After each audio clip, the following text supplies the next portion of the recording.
Hola, hoy os traigo las lecturas que hice a lo largo del mes de diciembre, que no han sido muchas, pero han sido muy variadas. Empecé el mes, o más bien acabé ya noviembre, con los cuentos de imaginación y misterio de Edgar Allan Poe. Es lo primero que leía de este autor, nunca me había atrevido con él, no sé, no me había llamado realmente la atención, más que nada porque es un autor de terror y de cuentos, que son dos géneros que no me gustan mucho.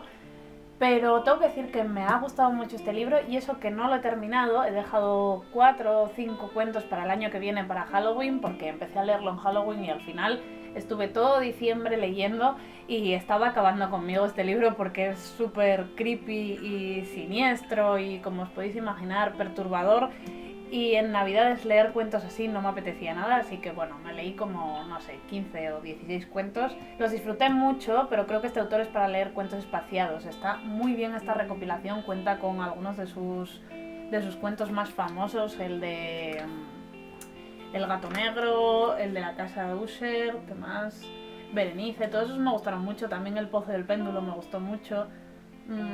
El entierro prematuro fue súper siniestro. Ahí, la verdad que lo que más me ha sorprendido de Edgar Allan Poe es que yo me esperaba como que fuera un autor más, no sé, terror psicológico, y sí que es cierto que tiene puntos de terror psicológico, pero es más atmosférico y a veces me daba la impresión de que estaba leyendo algo así como los inicios del CSI. No me esperaba que fuera tan, no sé, sobre asesinos, psicópatas y... no sé, esperaba algo más como de terror fantasioso y para nada, es bastante realista. Que tiene ese punto atmosférico que al final es lo que hace sus cuentos tan especiales. Me han gustado mucho todos los cuentos, aunque ya digo, es para espaciarlos. Con leer un cuento al mes de Edgar Allan Poe yo creo que para mí ya sería suficiente. Eso sí, si queréis leer algo en Halloween, Poe es lo mejor que he leído yo. Quiero decir que es una lectura perfecta para esas fechas. Después de Poe me apetecía algo totalmente diferente y me puse a leer El viento en los sauces, que es un clásico de la literatura infantil y se publicó a principios del siglo XX, cuando se publicó también Peter Pan y otros clásicos súper míticos de la literatura infantil.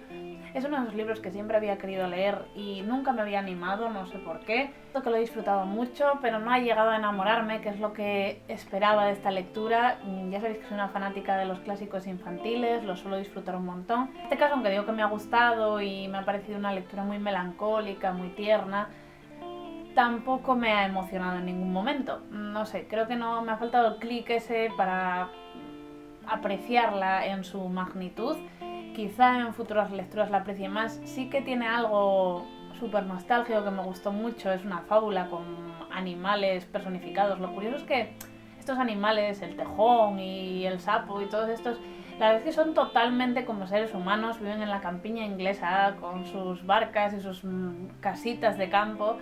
Lo mejor de todo es que es ese mundo realista pero totalmente idealizado, en el que la amistad es lo más importante y en el que todo acaba terminando bien y bueno, es una lectura como eso, muy entrañable, muy bonita, y además que está escrito, a mí me gusta mucho cómo está escrito, me recordó un poco a Tolkien en algunas cosas. En los tramos más costumbristas del Señor de los Anillos o de El Hobbit me parece que se parecía bastante al Viento en los Sauces.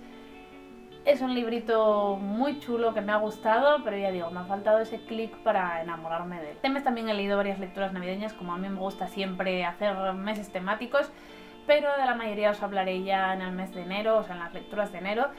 La que sí leí en el Kindle, que me gustó muchísimo, Un recuerdo de Navidad, de Truman Capote. Es un cuento muy cortito, pero que me gustó tantísimo que, no sé, se llevó las 5 estrellas porque es totalmente enternecedor, bonito. La manera en la que estaba escrito me recordó mucho a Matar a un ruiseñor, pero muchísimo. No sé qué tiene que ver con que los autores eran amigos o que lógicamente vivieron en la misma época y tenían los mismos gustos literarios y al final se parecía a la manera en la que tenían de escribir, pero me recordó mucho a ese estilo literario y es lo primero que leo de Capote. Pretendo leer más cosas de este autor porque, ya digo, es un cuento muy cortito, pero tan dulce, tan tierno. Nos narra la amistad entre una anciana y un niño y es, no sé, enternecedor completamente, y una historia divertida, bonita, triste, pero preciosa, perfecta para la Navidad. Un cuento que creo que voy a releer muchas Navidades. Vamos, una preciosidad de historia que tampoco os quiero contar mucho más porque es muy muy cortito y tenéis que leerlo. Y por último este mes también estuve leyendo Tess, la de D'Urbervilles. Es una lectura que hice con el aquelarre lector, o sea con Carol y Elena. Poco a poco Thomas Hardy se va ganando un huequecillo en mi corazón. Sigue siendo mi preferido, irónicamente, el primer libro que leí de él, que es Lejos del mundano al ruido, y sigo recomendándolo como el libro para empezar con este autor. Pero todos sus libros me han gustado mucho y no lo sé, me parece que tiene una manera de escribir tan bonita, es tan fácil entrar en sus novelas, y aunque no empatices con sus personajes, aunque la historia a veces tiende a ser demasiado dramática o un poco exagerada en algunos puntos, está narrada de tal manera que no te importa nada, te dejas llevar por completo.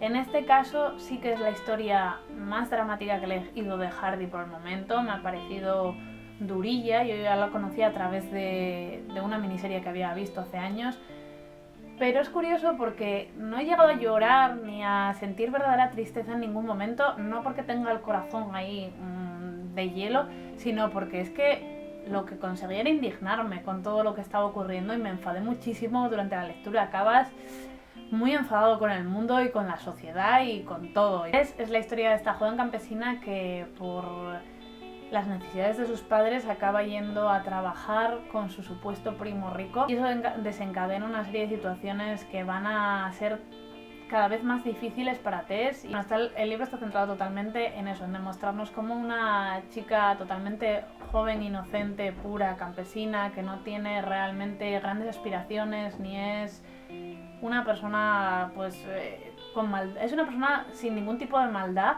pues acaba siendo despreciada por la sociedad, acaba siendo arrastrada durante toda su vida por un acontecimiento que es casi ajeno a ella. Lo hipócrita que era la sociedad en ese momento, lo difícil que lo tenían las mujeres. Me parece sorprendente que Thomas Hardy fuera tan feminista para la época, y desde luego es un libro muy reivindicativo y duro, pero interesante, y desde luego muy necesario, sobre todo en esa época tuvo que ser. No me imagino el escándalo que supuso esta novela. Es que por poco no le puse las 5 estrellas porque me pareció una lectura muy interesante, pero sí que es cierto que no llega a empatizar en ningún momento con los personajes. Los dos protagonistas masculinos los odié en todo momento, la verdad que me caían fatal y me parecían unos cerdos nivel máximo. Pero es que Tess también es tan inocente hasta el final y es tan buena que a veces acaba desesperándote. No sea como sea, a mí me ha parecido un libro muy interesante, me ha gustado mucho. Tengo una reseña más extensa en el blog que os dejo abajo, el enlace, y muy recomendable, aunque es triste y es una lectura dura. No sé por qué yo me esperaba sufrir mucho más. No sé, tenía las expectativas de que iba a ser el drama de mi vida, y creo que he leído muchos libros con los que lo he pasado mucho peor. Aún así, lógicamente, es una historia deprimente y bueno, eso, que me ha gustado mucho. Y sobre todo lo que más me ha gustado ha sido poder debatir con Elena y Carol, que le hemos dado 1000 vueltas y hemos hablado un montón de ella como merece. Vamos a hablar del único cómic que he leído este mes, ha sido un manga, ¿Quién es el onceavo pasajero? Esta es una edición preciosísima de Tomodomo, es una editorial que la verdad que se curra muchísimo sus ediciones. No se aprecia bien, pero tiene brillos y bueno, la edición es que es chulísima. Y sobre la historia en sí es un poco más complicado porque todavía no sé qué pensar de ella. Es, ya digo, un manga clásico que se publicó en los 70, creo recordar. Es un shoujo, es una historia de amor, pero sobre todo es ciencia ficción. La verdad que el shoujo, la historia de amor, está es muy leve. Y en este manga cuentan 2 historias, principalmente una primera historia en la que simplemente nos cuentan una serie de personajes que tienen que pasar un examen dentro de una nave, y en el que supuestamente son 10, pero aparece un nuevo personaje y eso da lugar a una serie de conflictos. Y luego una segunda parte que es mucho más, a mí me resultó mucho más interesante, en la que ya cuentan, según acabó el final de esta historia, nos cuentan un par de personajes, una especie de intrigas palaciegas intergalácticas, y nos habla pues eso, más de esos planetas y ese mundo galáctico, ¿no? Que es la parte que a mí más me interesaba, que tiene más que ver con la ciencia ficción. Aún así es un manga que me ha gustado, me ha parecido chulo, porque a mí me gusta mucho la ciencia ficción y todo ese desarrollo de los mundos me encanta, pero tampoco me ha parecido nada del otro mundo. Quizá iba esperando una obra mucho más intensa. Las partes de humor no me han hecho ninguna gracia, seguramente las veo muy infantiles y no sé, quizá por la traducción o algo, no sé, no me acabaron de llegar en absoluto. Pero la historia en sí que me gustó. A mí me parece que tuvo que ser súper rompedor en el momento por la historia que cuenta. Y lo que pasa es que hoy en día, si lo vemos como hoy en día, hay 1000 historias muy similares a esta. Entonces se rompe ahí un poco la magia. Hay que verla eso como un clásico. Entonces sí, entiendes la repercusión que tuvo, que es un manga especial, original. Y en general la historia me ha gustado bastante, creo que está muy bien.